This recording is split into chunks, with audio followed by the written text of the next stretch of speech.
comprar una propiedad realmente es muy caro en Guatemala. O sea, es mucho más alto que alquilar.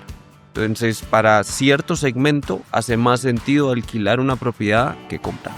Compras un carro y 50 años después estás con el mismo carro. O sea, el mismo vehículo no lo permite, ¿no? La vivienda sí lo permite. Entonces, es una inversión muy importante para las familias. Hay más de 200 proyectos en planos que hoy en Guate podemos seleccionar. Hace 10 años no era ese el caso. Entonces ahora también veo mucho más a los consumidores más preparados. ¿Cómo valido de que no estoy permitiendo de que un narcotraficante esté comprando mi proyecto? Por ejemplo, ¿verdad? O sea, y que las familias que van a vivir aquí no estén viviendo o sea, sistema de drogas o cualquier cosa. ¿Ahorrar para el enganche o pagar primero las deudas? Pagar primero las deudas. Pagar primero. Depende. Pueden ser los dos.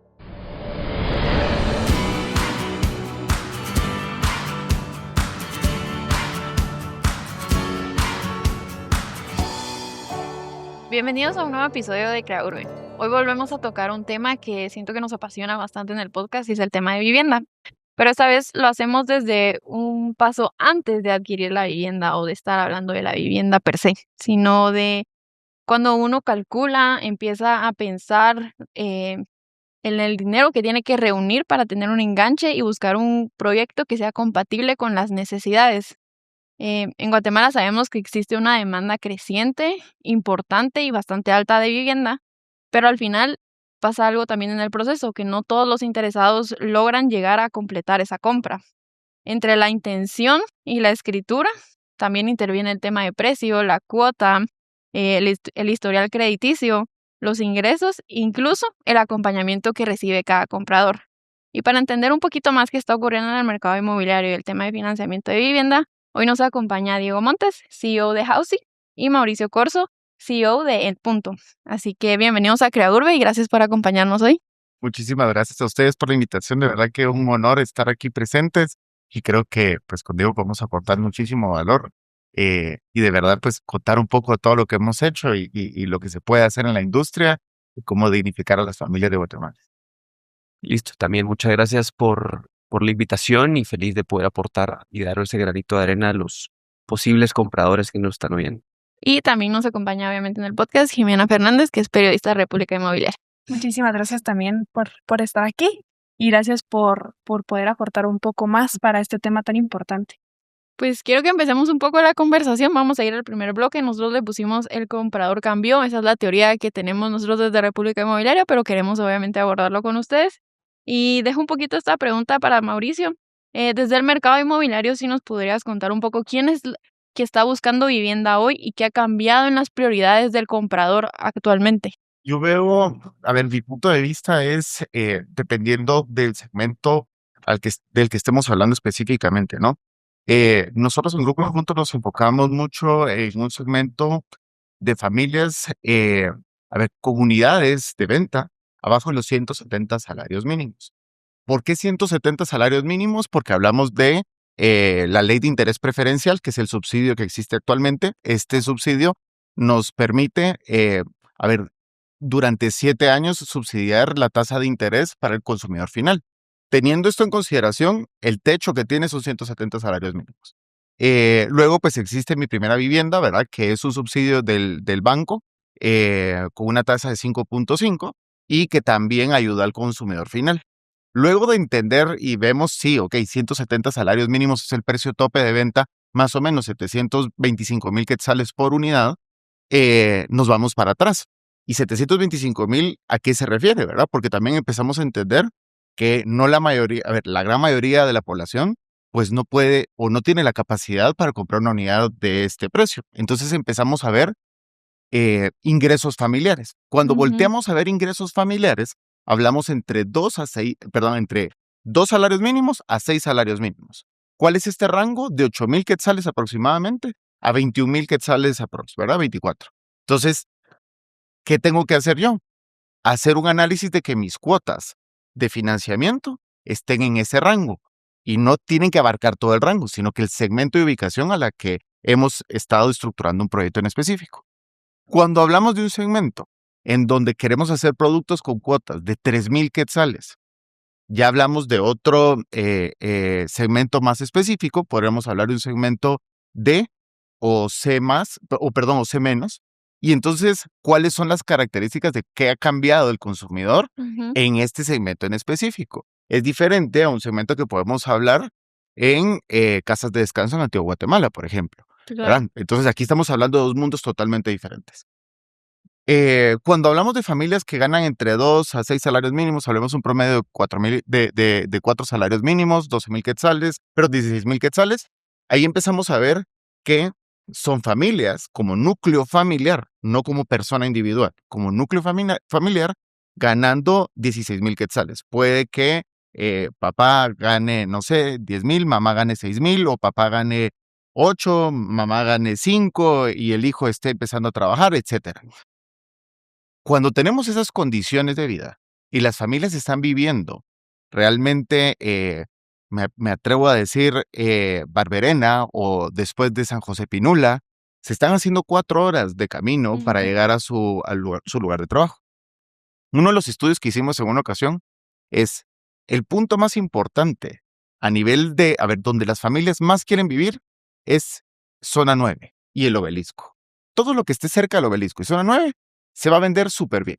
O sea, ese es un estudio de dónde quieren vivir, ¿verdad? Estudio de demanda, podríamos hablarlo, ¿verdad? O sea, cuál es la demanda a nivel de ciudad y en este segmento, esta es la ubicación. ¿Por qué? Porque es el lugar, obviamente, de trabajo de mayor movimiento. Entonces, entendiendo estos factores, empezamos a generar productos donde, ¿cuál es el comportamiento que ha cambiado las familias?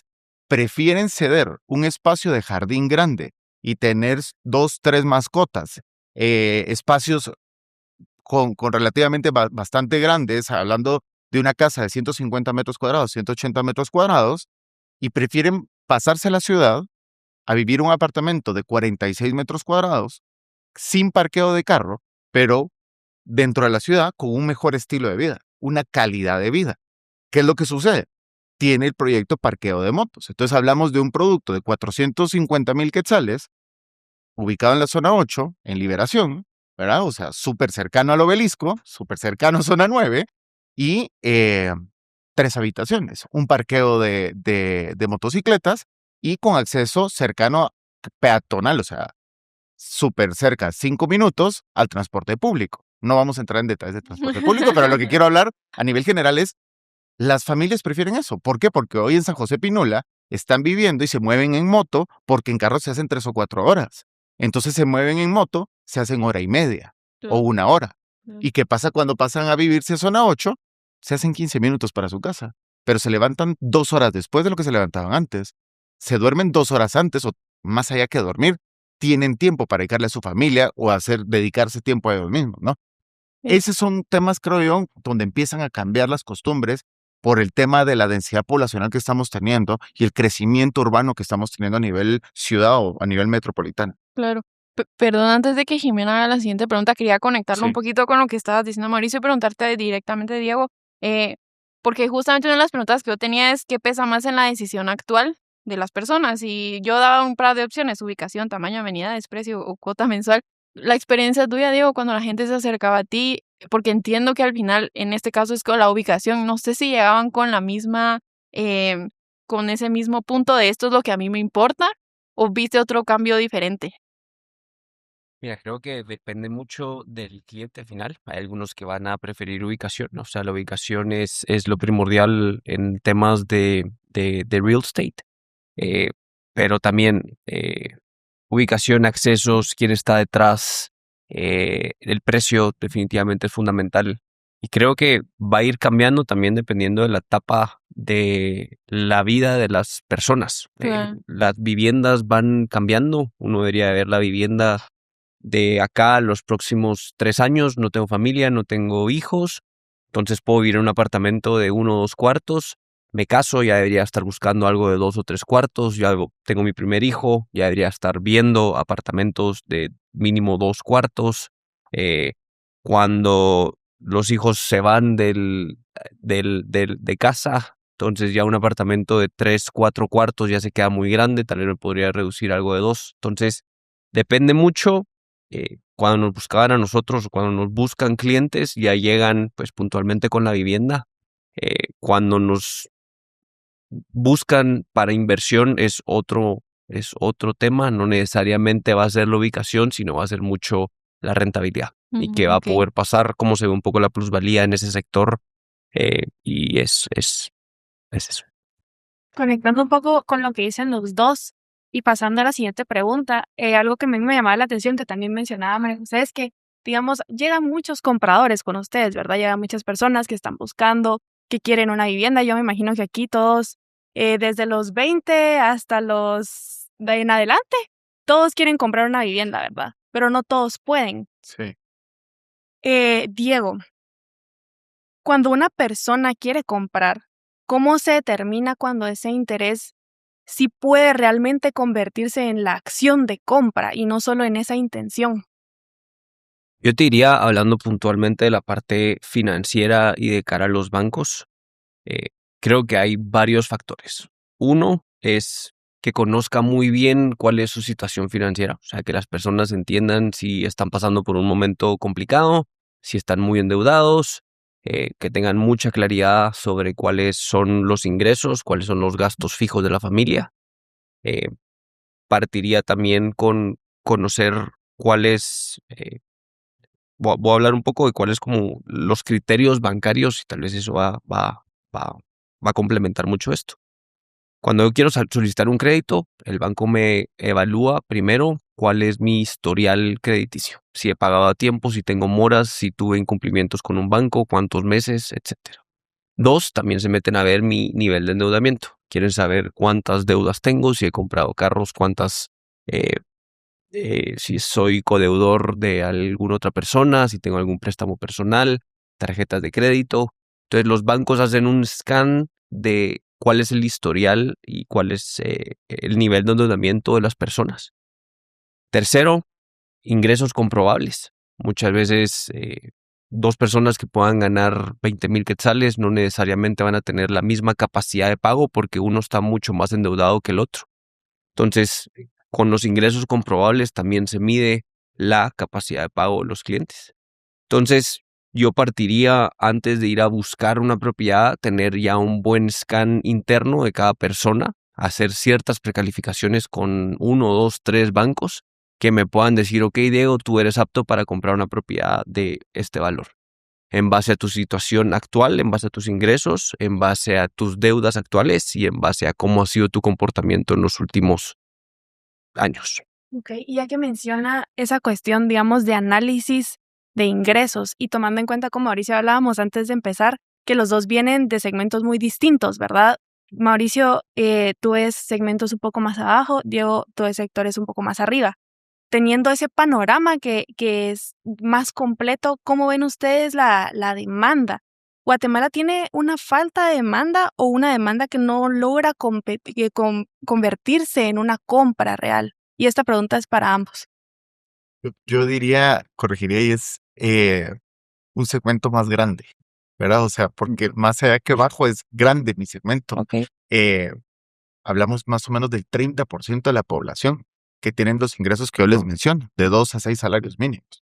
Entonces, yo lo que veo mucho es el reto que tenemos en la industria para ver de qué manera logramos generar este tipo de soluciones que sean viables en base a las circunstancias que justamente Diego mencionaba, son súper típicas y en todos los segmentos. He participado en consultorías con proyectos super premium y que también hay clientes con un tema de nivel de endeudamiento súper grande, ¿verdad? O sea, y que no tienen la capacidad de compra de la propiedad que querían de 2,5 millones, 3 millones de quetzales, digamos.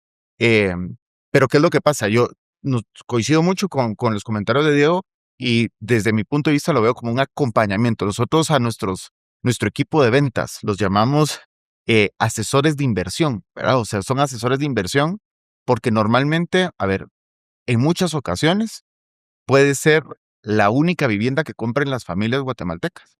Y considerando que es su única vivienda, su máximo patrimonio, un carro lo cambias X cantidad de años. O sea, pero no compras un carro y 50 años después estás con el mismo carro. O sea, el mismo vehículo no lo permite, ¿no?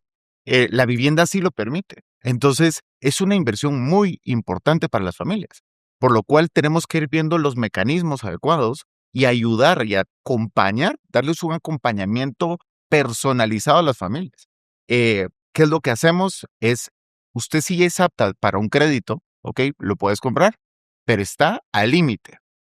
Lo único que le digo es, no vuelva a comprar en el gallo más gallo.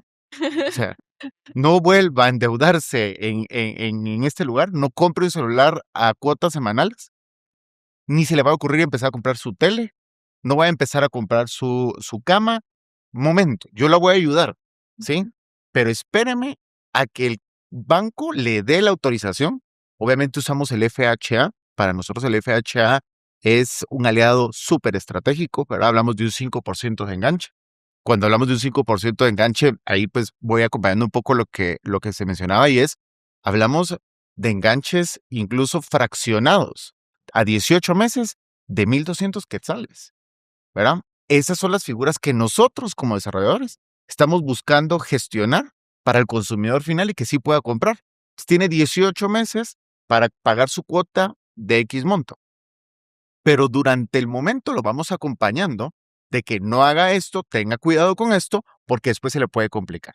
Entonces, como por ahí es mi opinión de que es un acompañamiento a las familias para que la precalificación que salió positiva en un momento se lleve a cabo en el siguiente paso, que es la escrituración formal, ¿verdad? Claro. Pues yo solo un poquito, digamos, para ir terminando el bloque y sumar, igual si alguien quiere como que añadir. Creo que la percepción, bueno, es la percepción que yo tengo, digamos, recientemente enganché un apartamento y en mi mente era como, yo estoy más preocupada por la cuota que tengo que pagar cuando ya me lo entreguen que hacer todo el proceso previo. O sea, ese era mi pensamiento yo cuando dije, ah, Sí. sí, me voy a meter a hacer esto y lo hice. Y luego en pláticas, obviamente, y la verdad es que le voy a mencionar, en un webinar que tuvimos con Diego, yo dije, no, o sea, yo tengo que empezar a pensar en el tema de la precalificación, o sea, en como saber que mis finanzas tienen que estar un poco, o sea, tengo que pensar en el proceso antes de que me digan, mira, aquí está la llave y Sí, entra a su sí, sí. apartamento, ¿no? Entonces, como que solo quería dejar ese comentario y si alguien quiere aportar en el sentido de que también siento que nos falta, o eso lo veo yo, de la importancia de que la gente entienda que el proceso de compra de una vivienda empieza muchísimo antes y la importancia de las finanzas antes de que te entreguen la llave, ¿no? Mira, ahí que es un tema súper importante porque algo que vemos nosotros es cuando sacamos un proyecto a la venta o estamos asesorando un proyecto, vemos, primero para entender hacemos un scan de rentas. O sea, ¿cuál es el precio de renta que hay en los alrededores donde está viviendo mi segmento? ¿Verdad? Entonces, quiero entender cuánto se paga de renta. Y hacemos un mystery shopper y vamos como que si fuéramos a rentar, a veces son cuartos con un servicio sanitario compartido, ¿verdad? Más alto que la cuota que van a pagar por 25 años, por ejemplo, ¿verdad? Sin parqueo y, perdón, al final son viviendas que no son dignas, ¿verdad? Entonces, sin ventilación, sin iluminación, etcétera, etcétera. Entonces, cuando tenemos esa noción, tenemos claridad de que el consumidor está pagando hoy en día una renta de tal valor. No siempre viven en la casa de sus papás, no sé si tú vivís en la casa de tus papás, pero lo que yo quiero llegar es, hay un pago mensual que hacen en su presupuesto. Y entonces tengo que ayudar al consumidor que su enganche sea inferior a la cuota. ¿Por Ujú. qué? Porque definitivamente tiene que estar haciendo un doble gasto. Si le pongo una cuota igual a la del financiamiento, no va a poder con dos enganches, con dos cuotas, dos Claro. rentas, podríamos decirlo. Entonces tengo que ir jugando un poco con eso para ir, pero primero es otra vez, algo que a mí me gusta mucho es comprender, pero minuciosamente al segmento, ¿verdad? Y es lo que nos hemos especializado. Entonces, ese tipo de facilidades, digamos, son las que hay que dar desde un principio y justamente después el tema del acompañamiento, ¿verdad? O sea, saber ponerle límites a las personas. Usted va a tener que pagar una cuota de tanto. Hoy paga una renta, por ejemplo, voy a dar un dato, 3,500. Cuando usted se pase, va a pagar una cuota de 2,800 más 400 de mantenimiento, Claro. todavía le va a sobrar algo de plata. Pero Y ojo, agregue el Yusi. no, ya te hablo con una cuota con Juicy, ¿verdad? O sea, pero lo que voy es, le puedes sumar un montón de cosas más, ¿verdad? O sea, que pusiste internet y que pusiste no sé cuánto y todo. Perfecto. A lo que voy es, ojo, cuidemos este número porque no te puedes exceder de acá. Pero esa comunicación es, insisto, es el acompañamiento al consumidor final tiene que ser muy delicado. Yo tengo una anécdota y es un apartamento de los que nosotros hacemos de 450,000 quetzales. Cuesta, a veces, dependiendo del modelo, el valor es inferior al de un Hilux, ¿verdad? Pero cuando vamos a ver un Hilux, nos tratan súper bien, ¿verdad? O sea, nos dan un café, nos dan un brochure, el vendedor está todo atento, precalificación y todo lo demás. La atención es súper premium. ¿Y por qué? Porque estoy vendiendo un apartamento de 450,000 quetzales, mando un vendedor que no tiene conocimiento, que no tiene experiencia, que no sabe de financiamiento, que no sabe características técnicas. Preguntémosle al vendedor de carros si sabe cuál es la plataforma que usa, de dónde viene, dónde está fabricado, que todo se lo sabe de memoria. O sea, es súper experto en el vehículo. ¿Por qué mi equipo y súper asesor a nivel comercial para mi financiamiento? ¿Por qué mis vendedores no tienen esa capacidad? Entonces es lo que nosotros nos hemos enfocado mucho. ¿Cómo mi equipo comercial tiene esa delicadeza con el consumidor para su patrimonio de vida? Es que el Hilux se va a cambiar. No sé si me van a entender. O sea, la casa probablemente no. Tal vez, depende. Y Diego lo mencionaba, depende de la etapa de vida, ¿verdad, Diego? O sea, hay familias que están empezando y obviamente agarraron carencia de bienes, subsidios, etcétera. Pero las familias tienen aspiraciones también y quieren crecer. Pero ahorita están empezando y tienen un hijo. Pero tal vez en 5 años tienen 2 hijos, tienen una mejor estabilidad económica y quieren migrar hacia otro lugar. Enhorabuena, es 100% válido. Ojalá se pueda, ¿verdad? Y quieren vender esa propiedad y se paga la deuda y cerraron y se quitaron eso encima. No sé, las figuras existen. Entonces, ese es como mi pensamiento en las oportunidades que existen ya a nivel del manejo diario de las cuotas de enganche, ¿verdad? Pero mucho va, ¿qué pagas hoy? ¿Verdad? O sea, ¿qué estás pagando hoy? Eso cuando vivimos muy al límite en nuestros ingresos. Otra cosa, pues, es la perspectiva que Diego nos puede dar cuando es un tema de inversión, ¿no? Yo, tal vez solo para complementar primero, felicidades por enganchar ahí el apartamento. Creo que ahorita a nivel de marketing es muy común que los proyectos promocionen cuotas desde 5,000, 7,000, 8,000. Porque le están apuntando a un entendimiento del consumidor final distinto. No te están vendiendo un apartamento que vale $150,000, sino que te están vendiendo cuotas desde $750. Entonces es muy fácil de digerir para el cliente, para el consumidor, decir, ok, 750 sí lo puedo pagar mes a mes, en lugar de hacer los cálculos de, ok, 150, ¿cómo me caerían las cuotas bancarias? Entonces es una forma de marketing que ahorita pues todos los proyectos la tienen y lo hacen pues para facilitar al consumidor o al cliente final esa capacidad de digerir lo que va a comprar. Y a nosotros pues le recomendamos a nuestros clientes que lo que van a destinar en vivienda no sobrepase el 30% de sus ingresos. Y a diferencia de lo que decía Mauricio, por lo que nosotros hemos visto en un segmento un poco más alto, es comprar una propiedad realmente es muy caro en Guatemala. O sea, es mucho más alto que alquilar. Entonces, para cierto segmento hace más sentido alquilar una propiedad que comprar. Y entonces, si yo voy a comprar algo que es muy caro, acá entran también otros factores tal vez un poco más emocionales de decir yo quiero tener mi propiedad, no me importa si va a ser más cara. Yo alquilo una propiedad y yo no le puedo hacer ciertas modificaciones al apartamento o no sé, el contrato es de 3 años, puede que después de 3 años ya no me lo quieran renovar. Entonces hay factores es otra conversación de qué conviene más alquilar o comprar. Pero si yo voy a comprar una propiedad, la idea es que pueda hacer un análisis mucho más exhaustivo de lo que hay en el mercado. Y hoy tú mencionabas de la cantidad de oferta que hay, y hay mucho, pero también hay mucha demanda. Hay más de 200 proyectos en planos que hoy en Guate podemos seleccionar. Hace 10 años no era ese el caso. Entonces ahora también veo mucho más a los consumidores más preparados, haciendo más preguntas, comparando más proyectos, y ahora es muy fácil comparar proyectos en zona 15, en zona 10, en zona 9. Y eso, pues quería complementar esa parte. Ok, yo creo que esta conversación da pauta súper bien al siguiente bloque que precisamente llamamos del precio a la cuota. y es para hablar sobre eso, ¿verdad? Sobre cómo se hacen esos pagos. Ahora todo, como mencionaba Diego, es cuotas desde 6,000, cuotas desde 5,000. Y creo que eso también juega un poco con la idea del precio de un apartamento, ¿verdad? Em, y ahora las familias ven más, digamos, a un apartamento o una vivienda como cuota, digamos, no como un precio total. Em, ¿Consideran ustedes que hay problemas, digamos, tú, Mauricio, comentabas un poco sobre cómo tiene que ser esa cuota, cómo tiene que ser el enganche?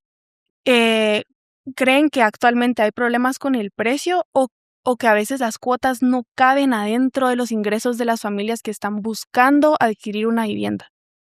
Yo creo que hay que hacer una ingeniería inversa, ¿verdad? O sea, esa es mi opinión. Y tenemos que entender, eh, mucho viene de comprender el mercado otra vez, ya sea nosotros, pues sí, nos apoyamos mucho de investigación de mercado, estudios de mercado, pero también yo personalmente y mi equipo de staff tenemos una cercanía en el entorno y en el lugar donde vamos a hacer el proyecto para tener una mayor comprensión de qué estamos haciendo.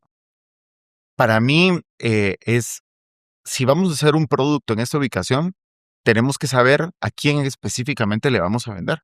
Entonces tengo que entender cuál es su condición económica. Entonces te lo vuelvo a responder y es, si no entiendo con claridad cuáles son los ingresos, dónde está trabajando las familias que viven aquí, por dónde se mueven, cuántos hijos tienen, no puedo generar un producto lógico acorde a sus necesidades, ¿verdad? Entonces, ¿qué pasa muchas veces? Se generan productos que no están acorde a la ubicación y el entorno del mercado. Y entonces se terminan vendiendo. Pero tiene un costo financiero muy alto el comercializar esos proyectos, no solo a nivel de marketing, promociones y todo lo demás. El costo financiero a nivel corporativo como empresa por la hipoteca que tenemos con el banco, ¿no? Entonces se vuelve muy caros manejar ese tipo de productos. Por eso preferimos hacer una buena investigación, validar bien quiénes van a ser nuestros usuarios y ver de qué vehículo es el que corresponde más a sus necesidades. Insisto, considero que los subsidios que existen hoy en el mercado sí son favorables, que podrían existir mucho más oportunidades y diferentes alternativas como las que existen en Colombia y en diferentes partes. Enhorabuena, pero a lo que quiero llegar es, esto sí está ayudando a las familias, ¿verdad? Entonces, lo que hay que hacer es estudiar bien al grupo objetivo y generar productos acorde a las necesidades del grupo objetivo. Siempre va a haber, porque nos pasa por todos lados, familias que no tienen capacidad de pago de un apartamento de 80 metros cuadrados, me atrevo a decir, en zona 8, que estaría más o menos rondando 80 metros cuadrados en zona 8, 1 millón de quetzales, 900,000, pero quieren un apartamento de ese tamaño. Sí, pero es que tu capacidad de pago no te lo permite. Y es que quiero 2, 3 parqueos. Sí, pero no se puede, ¿verdad? O sea, no puedo. Financieramente no es viable, no existe ese producto en Guatemala. Entonces, hay que entender, yo creo que el trasfondo es comprensión clara de nuestro grupo objetivo en la ubicación donde estamos trabajando. Y también hay otro análisis que es bien importante, es la migración poblacional, ¿verdad? O sea, yo voy a hacer un proyecto en zona 8, ¿es exclusivamente para la gente que vive en zona 8? No. Pues no. Lo más probable es que tenga gente de San José Pinula, ¿no? Tenga gente de Fraijanes, Santa Elena Marías, por ejemplo, de Villanueva, ¿verdad? O sea, de Misco, es muy probable. Y tengo mucha gente que está migrando, pero trabaja en el sector. Entonces, no es que me vaya a poner a ver qué pasa en mi alrededor, es entender cuál va a ser la migración que voy a recibir. Entonces, no solo es el entorno y específicamente ahí, sino que es esta comprensión dinámica. Yo solo tengo una pregunta para este bloque y es un poco más o menos lo que hemos venido hablando. Diego lo mencionó, el Sí. tema de cómo está el marketing, digamos, ahora en tema de proyectos. Desde la perspectiva, digamos, de un periodista, también llegas a las conferencias y no digo que esté mal, pero muchas veces lo que se te queda, lo que escuchas más es como, estos son los metros cuadrados que tiene un apartamento ahora. Estamos construyendo proyectos de tanto. Y mi pregunta va un poco si ustedes creen que estamos hablando demasiado del precio por el metro cuadrado y muy poco de la capacidad real de pago. Ya, yo acá tal vez voy a complementar lo que decía Mauricio antes. Lo que está pasando a nivel de vivienda en Guate. Está el bono demográfico, que somos la población más joven de Latinoamérica. Temas de tráfico, hacer 3, 4 horas para las periferias para entrar a la ciudad. Hoy por hoy la ciudad de Guatemala sigue siendo el motor económico, entran, no me recuerdo si eran 800,000 o 1,000,000 de carros diarios. Entonces, lo que está pasando a nivel de apartamentos cada vez más pequeños no solo se ven en segmentos que desarrolla Mauricio, sino también en segmentos un poco más altos. Y es lo que pasa en pues, la mayoría de ciudades del mundo. En un Nueva York, en un Madrid, cada vez van a ser apartamentos más pequeños. Los apartamentos, al final, los de un dormitorio tienden a tener un precio por metro cuadrado más alto que los de 3 dormitorios, por ejemplo, y uno de los factores principales es la cocina. Entonces, lo que se está tratando de hacer es, pues hoy por hoy los precios se han ido para arriba y lo considero tal vez por 3 factores principales. Uno, el valor de la tierra. Ahora los terratenientes pues ya saben un poco lo que vale su tierra, entonces tienen más acceso a rentabilizarla mejor. 2, los costos de materiales de construcción. Vos no me dejarás mentir, pero después, post pandemia, pues no es que hayan bajado y se hayan estabilizado. Y 3, la mano de obra. Entonces, si todo esto se viene para arriba, pues se lo están trasladando también al consumidor final. Y la única forma en la cual el consumidor final puede comprar esas propiedades es haciendo unidades cada vez más pequeñas.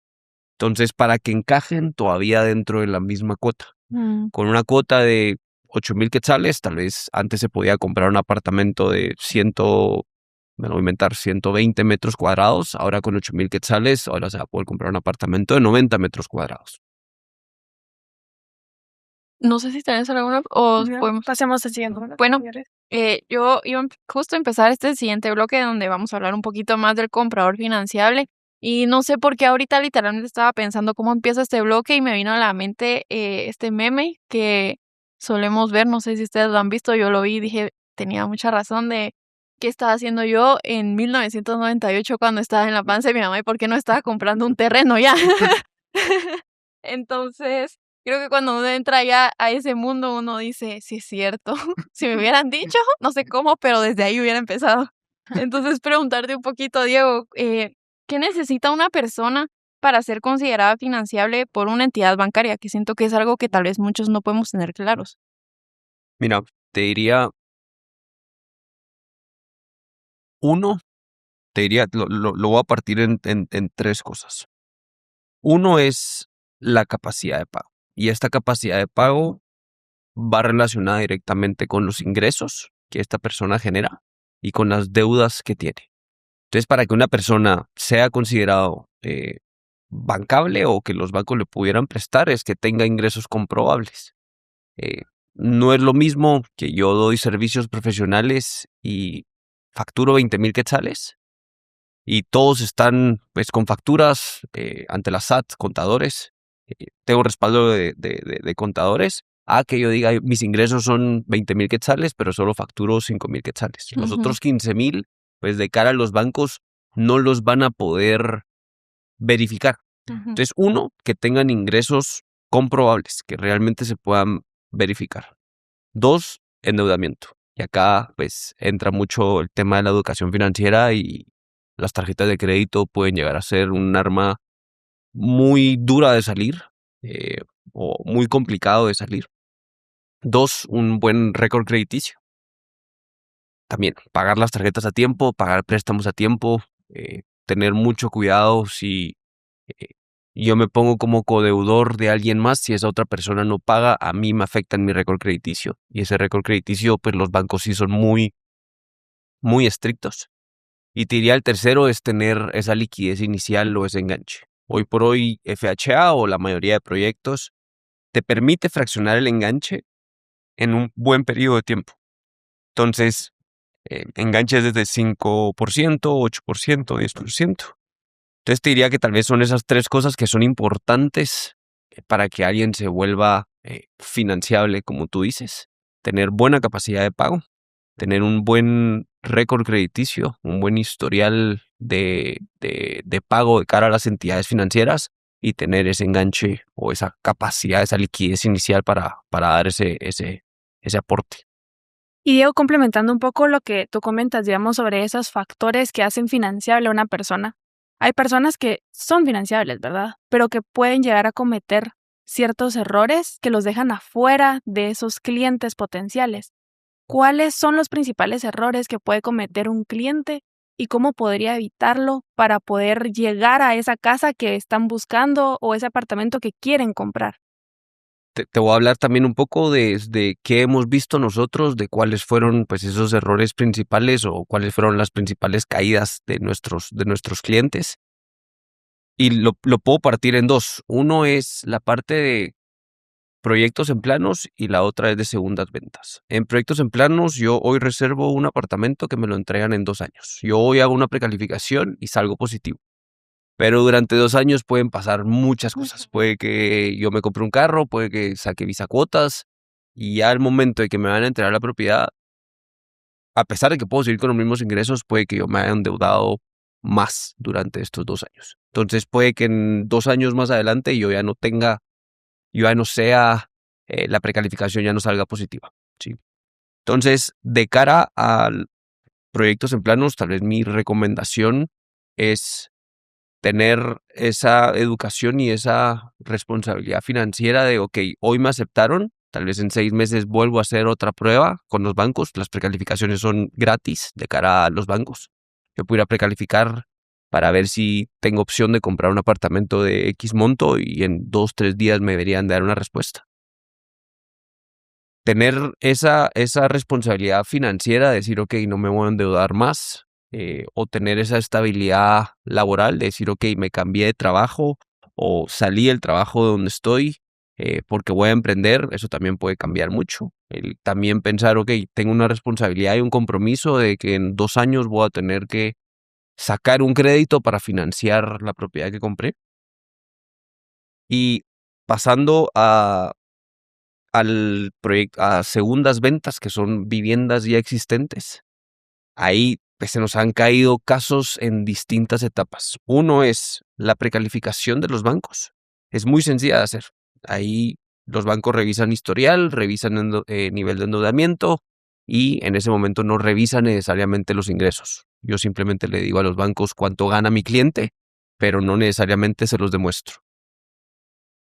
Una vez los bancos regresan con una precalificación, el siguiente paso es armar expediente. En armar expediente, acá se tiene que comprobar todo lo que se dijo en la precalificación. Si yo dije que ganaba 20,000 quetzales, el banco me va a pedir una constancia de ingresos. Si yo trabajo para una empresa, estoy bajo relación de dependencia, que compruebe que yo gano 20,000 quetzales y me van a pedir los estados de cuenta que reflejen que en los últimos 3, 6 meses han entrado 20,000 quetzales por ingresos.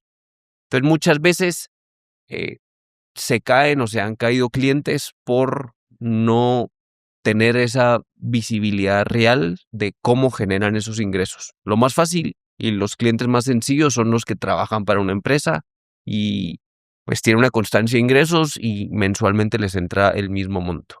Pero cuando son servicios profesionales o cuando tienen ingresos propios o cuando mezclan distintos ingresos se vuelve un poco más complicado. Y tal vez por último es también la parte legal. Es súper importante el entender cómo se va a hacer la transacción. Muchos clientes de nosotros se nos cayeron en la precalificación o en la parte del análisis del cliente, bien, en la parte del análisis de la propiedad también perfecto. Y en la parte legal, pues muchas veces se nos han caído las negociaciones. Entonces tal vez una recomendación para los clientes que están comprando una propiedad es que tengan de entrada esa claridad de cómo va a ser la transacción, que cómo va a ser, cómo va a ser la transacción. Yo agregaría ahí algo solo que me parece súper valioso para complementar.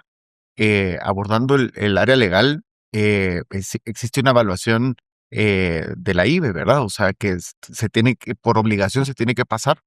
eh, y realmente la IVE nos ayuda a tener una mayor transparencia directamente con la superintendencia de bancos. Yo estoy muy contento con esta gestión, aunque a veces es un poco engorrosa, pero estoy contento porque me ayuda a tener claridad, sobre todo en los proyectos nuevos que nosotros hacemos, que son proyectos en planos en su mayoría, y es cómo valido de que no estoy permitiendo de que un narcotraficante esté comprando mi proyecto, por ejemplo, ¿verdad? O sea, y que las familias que van a vivir aquí no estén viviendo o sea, sistema de drogas o cualquier cosa, ¿verdad? Entonces nos ayuda también a blindar un poco, a cuidar la integridad de los futuros propietarios y futuros vecinos, porque luego nosotros vendemos el proyecto, lo entregamos, es propiedad privada de todos los compradores y nos retiramos. Y qué lástima que nosotros no hayamos hecho bien el trabajo de hacer la investigación y que haya algún vecino con alguna situación compleja dentro de la propiedad. Otra cosa ya es el tema de renta y que qué está pasando, eso ya no nos podemos involucrar, pero creo que el tema de la IVE al final es otra limitante que ayuda a ir cuidando el proyecto en sí, las viviendas en sí, los vecinos también, ¿no? O sea, una cosa es que yo estoy comprando, pero no sé quién va a vivir a la par mía, pues. Claro. Un poquito, digamos, para mí, para cerrar este bloque, sería justamente yo quería preguntarte, Mauricio, en el tema de desarrollo de vivienda, hace un poco antes en la conversación hablabas de la importancia de que tus Sí. asesores estén bien informados Sí. sobre lo que están vendiendo. Entonces, preguntarte un poco, ¿en qué momento crees que una desarrolladora debe orientar al cliente sobre la capacidad de pago y financiamiento? No sé si es desde que pisa el momento, entra a la venta de salas, si es, o avanzamos un poco en el proceso y lo hablamos, o sea, ¿cuándo debería? Mira, sucede mucho en el mercado que no se da ese acompañamiento de manera inicial con el afán de recibir tu reserva, Exacto. ¿verdad? Y firma promesa compraventa y luego te cuento todo el problema en el que estás metida, ¿verdad? Sí. O sea, eso es muy común, pero y aquí esa es una problemática, primero que viene de la desarrolladora, pero luego yo lo veo desde el punto de vista, eh, a ver, de no profesionalizar algunos puestos en la industria, como es el tema del corretaje, por ejemplo, ¿verdad? O sea, un broker debería, pues, estar certificado y tener su licencia para ser broker, ¿no? De corretaje. No todos lo tienen, etcétera. Pero más allá que eso, es tener la ética profesional de venir a decir, estoy recibiéndole la reserva a una persona que no le voy a devolver, porque lo más probable es que las condiciones no permitan devolverla. Hay un costo de oportunidad por bloquear una unidad también, es un costo financiero para el desarrollador. Entonces, que no voy a devolver el dinero y no lo estoy enterando de cuánto es su cuota de mantenimiento, ¿verdad? O sea, cuánto es su UCI. Le di la cuota de financiamiento, pero no le estoy contando toda la realidad. Entonces, me parece que es una cuestión de ética profesional, por un lado. Ok. Entonces, ¿qué es lo que hay que hacer? Se hace una precalificación. Cuando estoy consciente y mi equipo de ventas está consciente y claro de que sí cumple con todas las condiciones, es que se le permite la reserva. ¿Por qué? Si no se hace de esa manera, a uno como desarrollador empieza a tener mucha rotación después en las unidades. Entonces, luego tiene que vender 4 veces el edificio, ¿verdad? ¿Por qué? Porque se lo vendió a personas que no calificaban, que no podían ni pagar con la cuota, o que 6 meses antes de entregar un apartamento, el cliente no tiene la capacidad de pago. ¿Por qué? Porque lo engañé durante 18 meses o durante 12 meses, no sé. O sea, hay que tener mucho cuidado. Entonces, la estrategia es hacerlo desde un principio. Y yo lo que creo que los consumidores y los futuros propietarios de vivienda tienen que estar bien enterados de todas sus cuotas. O sea, hay un seguro, ¿sí? ¿Cuánto pago por seguro? ¿Cuánto pago por UCI? ¿Cuánto pago por mantenimiento? ¿Puedo pagar con esto? Sí, enhorabuena, ahí se va, ¿verdad? O sea, pero creo que eso es una inducción y una comunicación clara que tiene que haber desde un inicio antes de permitir una compra y no perjudicar a un consumidor final que puede mañana, quizá esa persona, comprar en mi competencia o en otro proyecto un poco más alejado. Pero sí tenía acceso a poder pagar esa unidad y yo por querer quedarme con el cliente, lo perjudiqué durante 6 meses y luego ya no está la oportunidad que él necesitaba. Creo que hay que tener una visión un poco más integral y más ética y ser más empático en las necesidades que tienen las familias en Guatemala. Yo ahí tal vez, solo para complementar, yo sí veo esa problemática a nivel de industria y una forma de diferenciar a un comprador de un vendedor a un asesor. Nosotros le dimos consultoría a muchas desarrolladoras y inmobiliarias y era un tema porque la mayoría pues no hacía esas preguntas puntualmente de financiamiento. Lo único que quería saber es si Majo puede pagar la reserva hoy, mañana o pasado, porque si no el apartamento se va. Pero nos topamos muy pocas veces con asesores que nos decían esta propiedad no es para ti o esta propiedad o con tus ingresos no puedes comprar esta propiedad. Creo que ese tipo de asesores son los más valiosos conservar, tanto de las desarrolladoras como dentro de las inmobiliarias, porque tienen ese factor humano que no piensan en simplemente vender, sino en el bienestar de las personas que están comprando. Al final todo se reduce a cuánto va a ser la cuota mensual que voy a poder pagar. Y si esa cuota mensual representa el 50% de los ingresos, eventualmente, o una gran probabilidad es que vaya a generar mucha fricción dentro de la familia o se pueda caer por X o Y razón. Pero es muy poco los asesores que tienen ese criterio para poder hacer esas preguntas financieras, y creo súper importante, y creo que los consumidores, nosotros somos los responsables de exigirle eso a los asesores. Siempre que vayamos, exigirles y que nos ayuden en la parte financiera, que nos ayuden a ver si realmente tenemos suficiente capacidad de pago o no, que nos hagan una precalificación bancaria. Es nuestra responsabilidad como clientes asegurarnos de que sí vamos a poder pagar, y el asesor debería de ser alguien que nos facilite pues ese trabajo. Yo- Ya, Ay, perdón, perdón. Jimena. No sé si quieres comenzar ya el parte. Sí.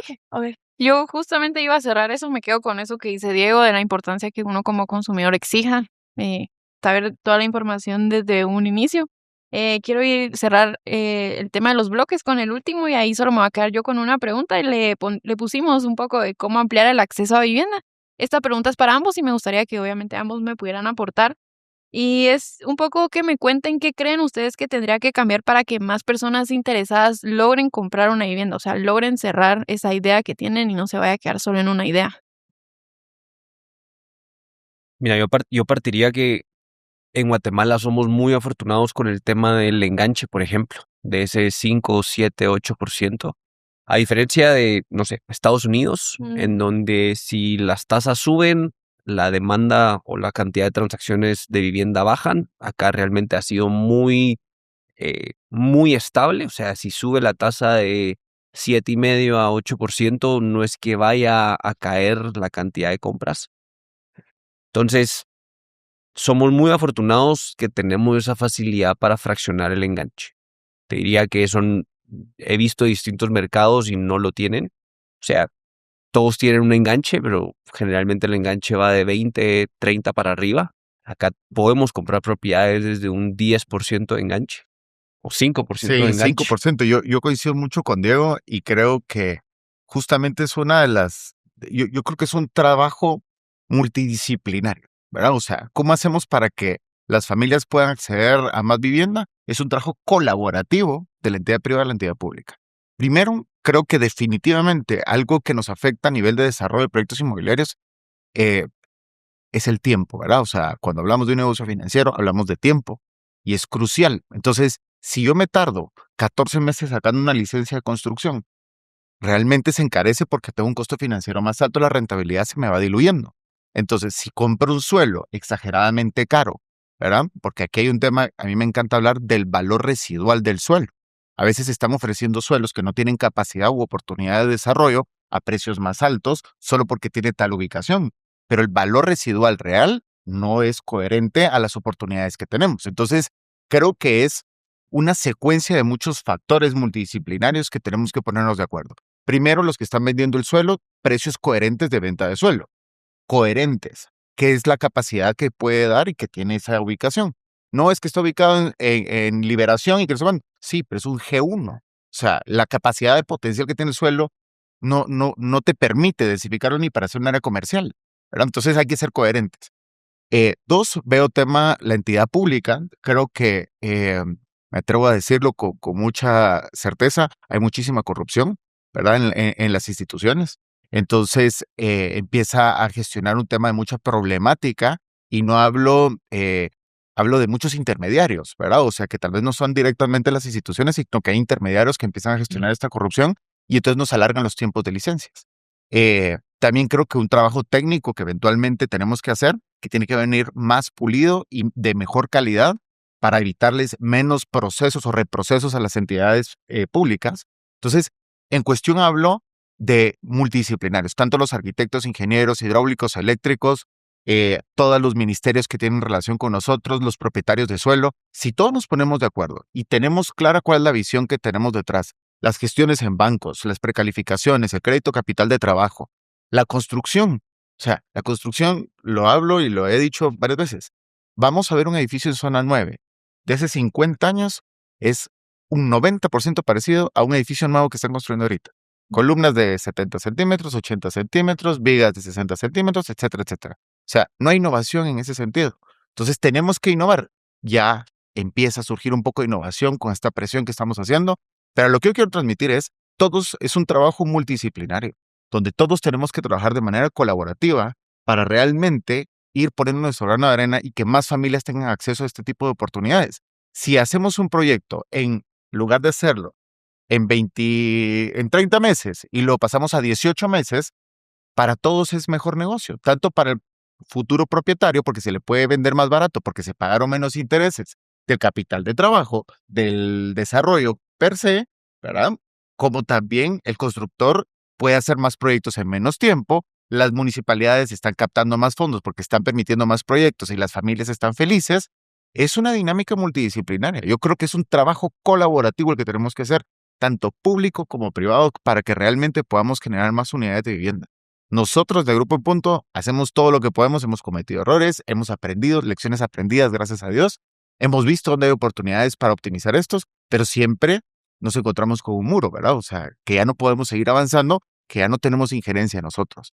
Entonces ahí es donde yo invito mucho a todas las entidades sanas que están involucradas en una gestión, que en la medida de lo posible que optimicemos tiempos y hagamos mejor las cosas en conjunto, vamos a tener mejores resultados. Va de la mano con un tema de formación, ¿verdad? O sea, en Assembi tenemos diplomado de formación para gestión de proyectos inmobiliarios. O sea, las personas, ADIC también lo tiene, ¿verdad? La Cámara también lo tiene. O sea, hay instituciones sin fines de lucro buscando oportunidad de cómo formar a los futuros desarrolladores o especialistas o ingerentes en la industria para optimizar este tipo de procesos y tener un mejor país. Tal vez solo para complementar y terminar la pregunta, creo que espacios como esto ayudan mucho al consumidor a que pueda entender, se pueda educar temas financieros. Así que cómo podemos llegar a que hayan más compradores. O sea, Mauricio lo respondió muy bien desde el punto de vista tal vez de desarrollo, pero para el punto de vista del consumidor, enganches bajos, perfecto, eso ya está. Tal vez la parte de la educación financiera, el tener muy bien capacitados a los asesores que le puedan dar esa información a los clientes, que los clientes también tengan espacios como este donde puedan aprender, donde puedan informarse, donde puedan educarse. Eso creo que va a ser fundamental. Súper. Y ya como cierre de la conversación y pasar al siguiente segmento, que son las preguntas rápidas, a mí me gustaría hacer una última pregunta para este bloque. Y es sobre, va dirigida a los dos por el rango de sectores en los que ustedes están involucrados. ¿Qué alternativas, digamos, después de hablar todo lo que hemos hablado, ¿verdad? Todo lo que se necesita, se requiere. ¿Cuáles son las alternativas reales que pueden atender a esas personas que realmente no tienen, tienen ingresos que son variables, poco ahorro para el enganche o un historial limitado que está empezando actualmente con todos ese récord crediticio, etcétera? Yo creo que a ver, el FHA nos permite calificar a familias no bancarizadas, ¿verdad? Entonces, sí existe la flexibilidad. Los bancos cada vez tienen más apertura a tomar en consideración dentro de los ingresos transferencias internacionales, pues me refiero a temas de familia migrante, ¿verdad? Entonces, considerando eso, creo que las oportunidades se están abriendo poco a poco para poder permitir ese tipo de unidades. Creo que algo donde vamos atacando mucho es el fraccionamiento del enganche tiene que ser coherente, ¿verdad? O sea, buscamos que el fraccionamiento sea coherente al tiempo de entrega. Si sé que el proyecto por licencia se terminó atrasando un poco más, pues le puedo decir al cliente, le falta el 20% de enganche, que son no sé cuánto, pero el proyecto va atrasado 2-3 meses. Ese 20% todavía se lo puedo dividir un poco más para que tenga esa flexibilidad y poder apoyarlo, ¿verdad? Entonces yo creo que hay que entender que las figuras existen, solo hay que capacitarse. Y es lo mismo otra vez, cuando un asesor recibe a un cliente, un futuro propietario, tiene que tener el conocimiento de estas alternativas. El FHA ha vendido, por medio del FHA se ha permitido la venta, mejor dicho, de unidades a personas que venden fruta en la terminal, ¿verdad? O sea, no puro tubo tenemos que estar bancarizados y todo lo demás. O sea, sí es posible. Hay que hacer un estudio socioeconómico, hay que hacer una investigación, requiere un poco más de tiempo. ¿Qué es lo que nos pasa normalmente? Y es que como me requiere más desgaste como vendedor, mi costo es más alto, voy a trabajar más y ganar lo mismo. Mejor quito ese cliente. Cosa que no me parece otra vez ético. ¿Cuál es nuestro enfoque? O sea, es que tenemos que tener bien claro en la cabeza cuál es el enfoque. Generar vivienda y oportunidades de vivienda para las familias. Voy a hacer lo que tenga que hacer para lograr esto. No se puede porque está sobreendeudado, tiene demandas y todo lo demás. Enhorabuena, no puedo hacer nada, ¿verdad? Pero entonces ahí empieza esto. ¿Qué sucede después? Evidentemente, si las familias no tienen esa capacidad, viene el tema del leasing y todo el resto, pero más allá que entrar a eso es estructurarse financieramente como familia para decir, quiero comprar, ahorita no pude, salí rechazado, no puedo, no tengo la capacidad de pago, por lo cual lo que me compete es ordenarme, tengo que esperar 3 años para limpiar mi récord crediticio, ordenar salir de estas deudas, voy a empezar a ahorrar esto para que cuando tenga la oportunidad yo pueda empezar a hacer esto. Y enhorabuena, quizá no sea mi proyecto, lástima, quizá tal vez en esos 3 años ya tengo un nuevo proyecto y puedo recibir ese cliente. Y si se va con alguien más, el objetivo es tener vivienda. Lo que pasa es que hay que ayudarlos también y ver de qué manera tienen esa claridad. Pero normalmente existe el desconocimiento, hay mucha ignorancia en esa postura. Pues yo quiero que entonces pasemos a las preguntas rápidas. La idea aquí es que nosotros, este va a ser espacio para que ambos también nos respondan. La idea es que Jimena y yo vamos a irles dando una pregunta y que ustedes nos respondan lo primero que se les venga a la mente y que sea de manera breve. Entonces yo quiero empezar un poco con esta, que es obviamente también para ambos. El primer número que una persona debe conocer antes de buscar vivienda. Cuota, pienso yo. Cuota. Un gasto que los compradores suelen olvidar. Yo creo que es mantenimiento.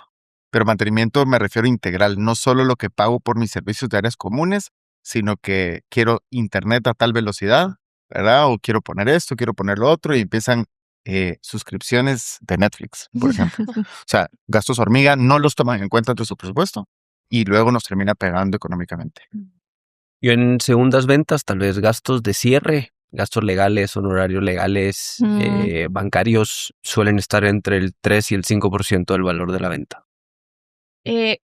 Una pregunta, ¿ahorrar para el enganche o pagar primero las deudas? Pagar primero las deudas. Pagar primero. Depende. Pueden ser los dos. Ok.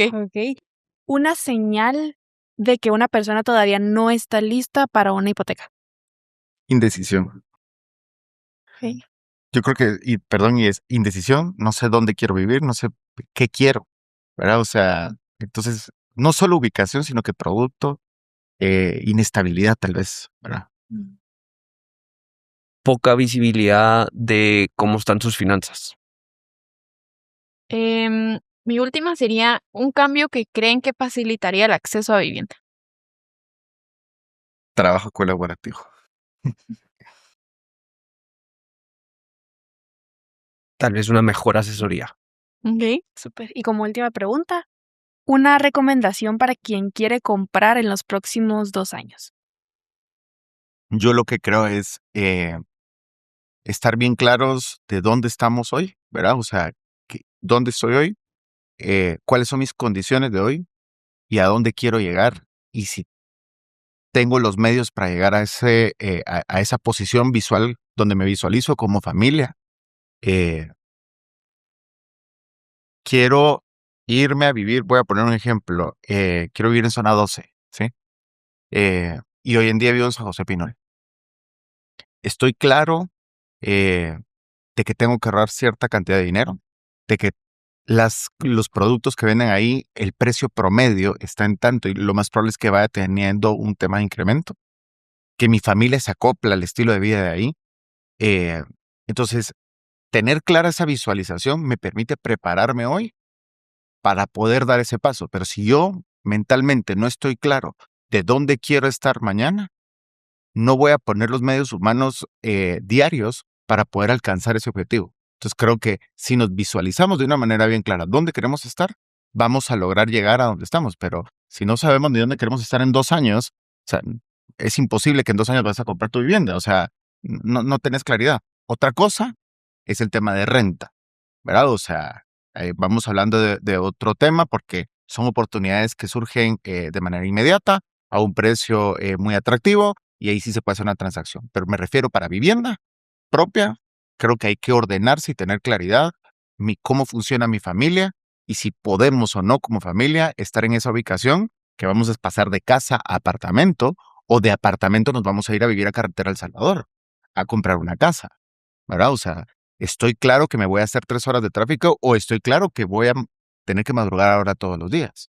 Es que sí estoy dispuesto a eso, pero mis hijos van a estudiar en el colegio de arriba y entonces toda mi familia va a estar más cómoda y el papá normalmente es el que se tiene que sacrificar, ¿verdad? Entonces, no importa, pero estamos claros qué queremos como familia y a dónde queremos llegar, o como independientes. Si tenemos esa claridad, creo que es más fácil lograr la meta versus, es que algún día quiero tener mi vivienda propia. ¿Qué estás haciendo hoy para poder tener algún día tu vivienda propia? Ya sabes dónde, ya investigaste.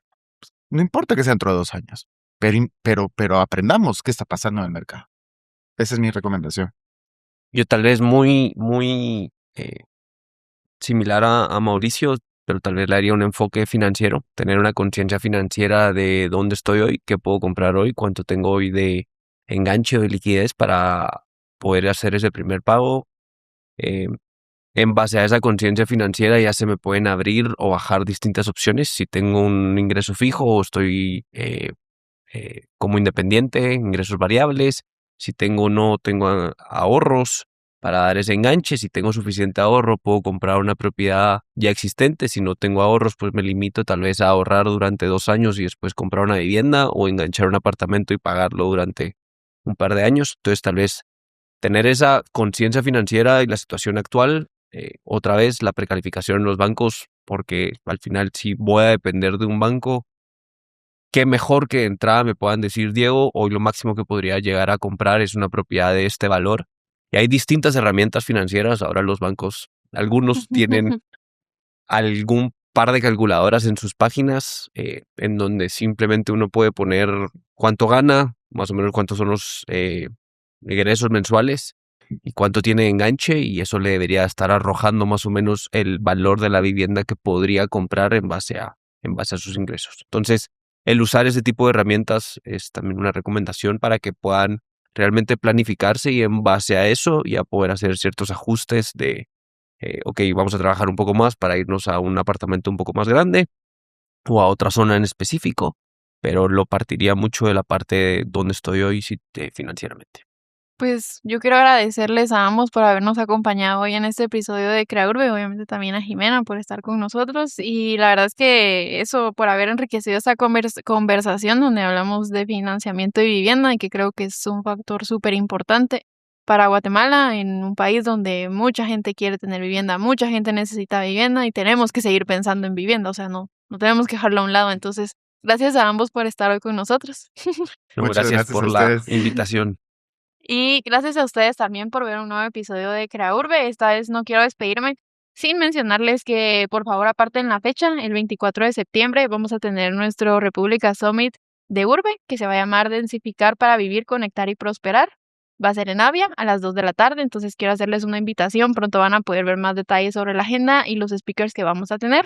Yo quería cerrar el episodio con eso, y que no se olvide obviamente de suscribirse a nuestro canal de Creaurbe en Spotify y YouTube, y nos vemos en el próximo episodio.